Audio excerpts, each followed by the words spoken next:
Welcome back, friends. And today we have a James McGowan neck knife, and you gotta excuse me if I didn't pronounce his last name correctly, but he's a Canadian knife maker, very well established, Mr. James McGowan. So this is a Kydex sheath, and I just threw this paracord so I could wear it neck carry. Nice man, or a nice necklace.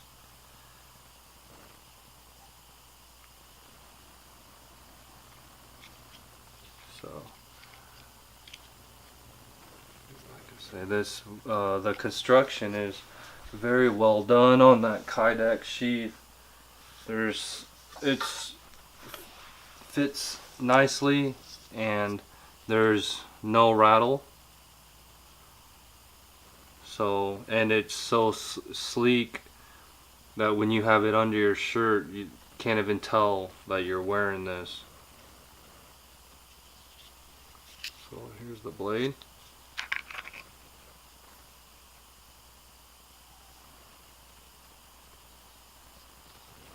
Some specs.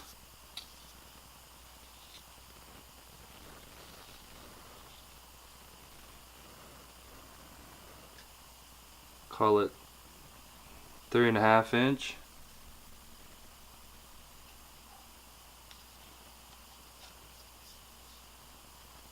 And the thickness,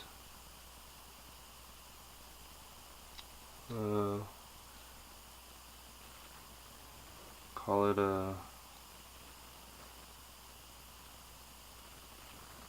what is that, 1/8 of an inch. And weight, I don't have a scale on me right now, but I would say that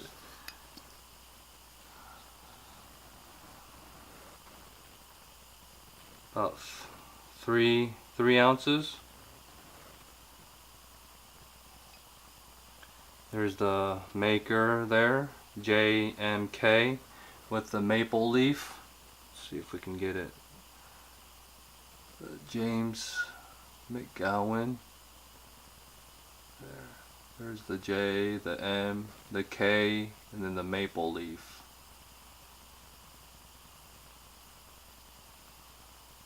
This is a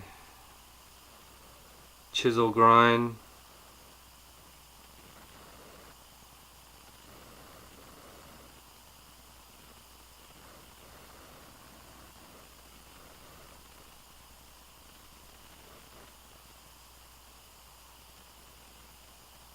The wrap is very, very well done. You can tell it has like a samurai or a oriental sword or knife theme.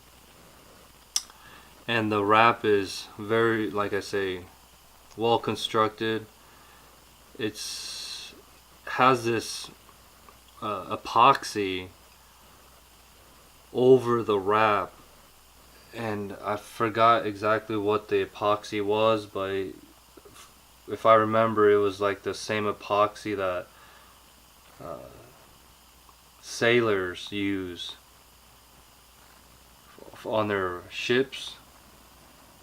So it's once it's on there, you would need literally a chisel to get that off. And there's no looseness or play on this wrap whatsoever. And it's got this, it's not real, unfortunately, but it's not real race skin. It's like a synthetic race skin with dyed, and I believe it was burgundy, but nonetheless really cool contrast and color.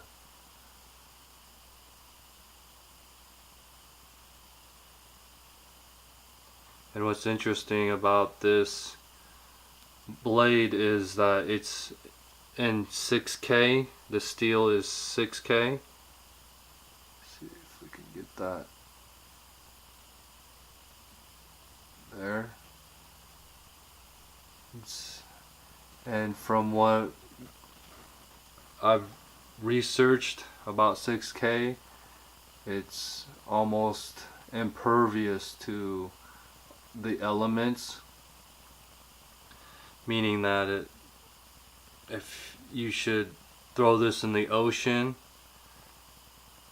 and come back 10 years later, it wouldn't have corroded. The salt wouldn't have ate at the metal, and it's non-ferrous,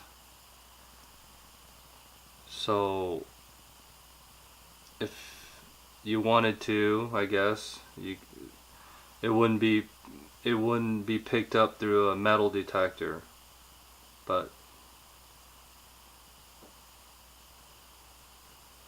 which is a interesting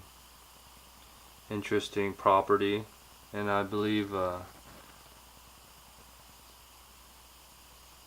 titanium doesn't pick up through the metal detector, but I'm not exactly for sure. I haven't tested it, and I wouldn't want to test it. Or like, I guess if you had a metal tester, it'd be different than trying to go through like a courthouse metal detector. Because if they found this on you at the courthouse, I doubt you would get in trouble, and they would just confiscate it at the metal detector scanning place, and then you would not get your very nice blade backs. And they would have a new blade, so I wouldn't recommend it.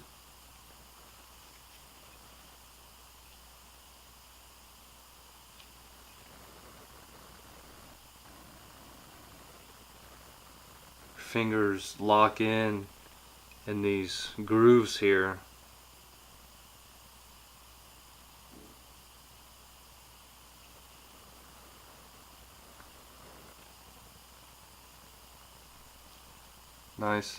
Nice little tool if you need to quick cut something.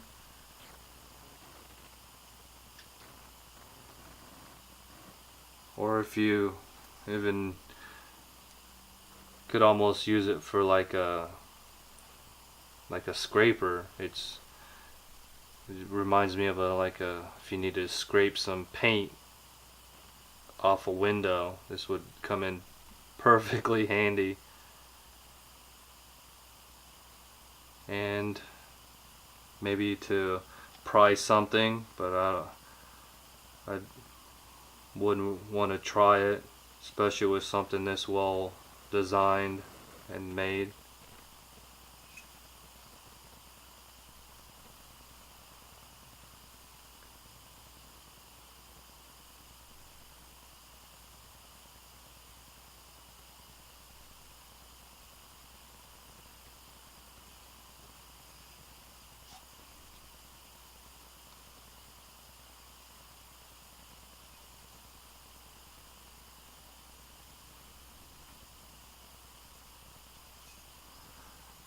You're not gonna be, you'd have a hard time trying to slice or peel apple skin with this.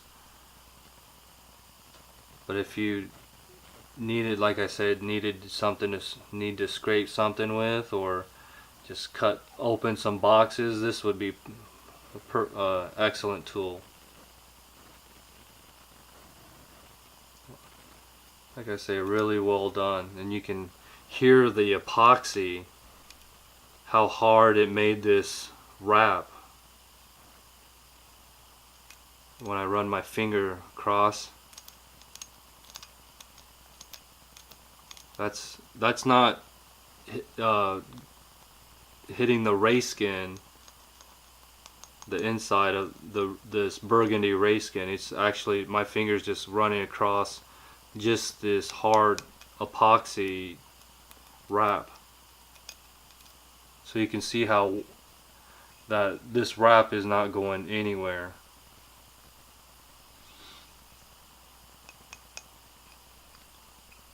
And there's where it converges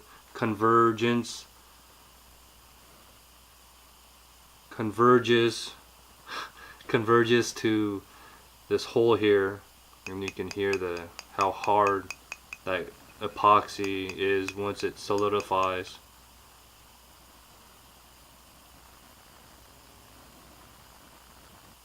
Definitely an interesting design.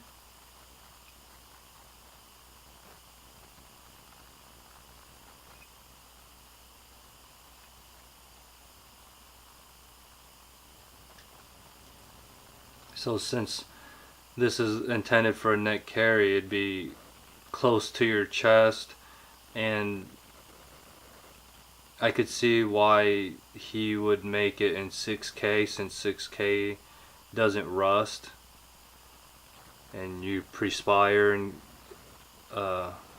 your chest area.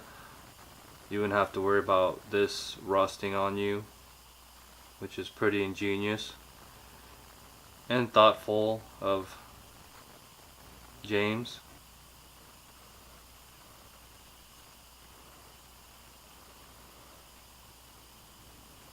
So here's the James McGowan neck knife. And until next time, friends, have a great day.